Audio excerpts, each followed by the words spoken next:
Hey folks, Hambone here. A friend of mine asked if I would do a series of videos summarizing how to go step by step in the reloading process, and so I'm going to do that. This is the first video in the series. For the first video, I'm just going to show you how to set up the press. Mine is a Lee Classic 4-hole turret press, and the turrets just come out very easily. As you can see, 4 holes.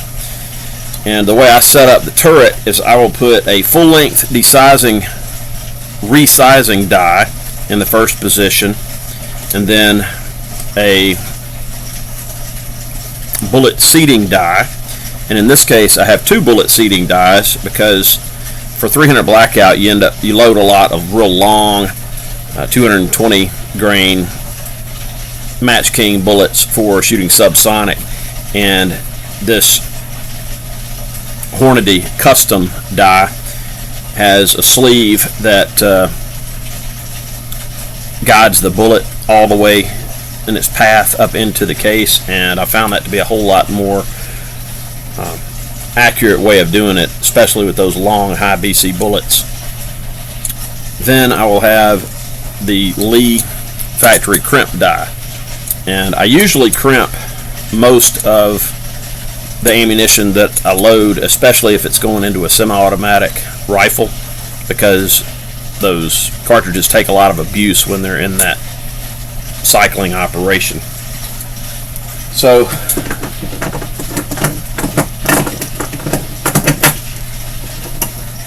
for the series, I'm just going to do 300 blackout because I picked up a whole bunch of range brass and it's convenient, but this process step by step will work pretty much with any cartridge that you load.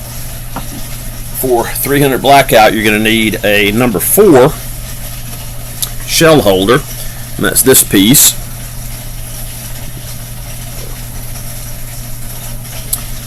And this is the piece that goes into the ram on the press, and it actually holds the name shell holder. It holds the bottom of that empty cartridge case.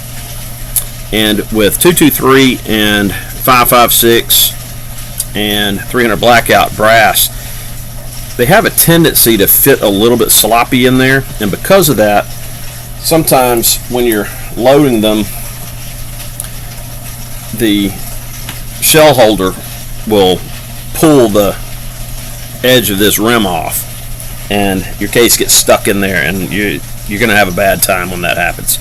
It's a lot of work to get those stuck shell case out. So always use Imperial sizing die wax or Lee case lube or another good case lube, because the steel on the inside of these sizing dies does not give, and this brass will gall and stick in there, and it is just, you wouldn't believe how much work it is to get that thing out. So always lube up your cases, and I'm going to talk more about that in the next step as we talk about resizing.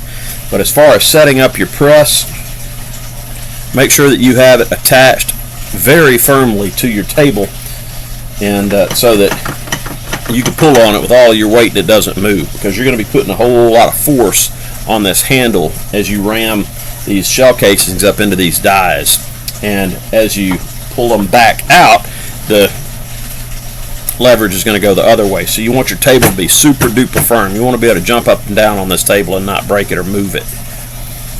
So as for setting up the press, that's the end of the first step.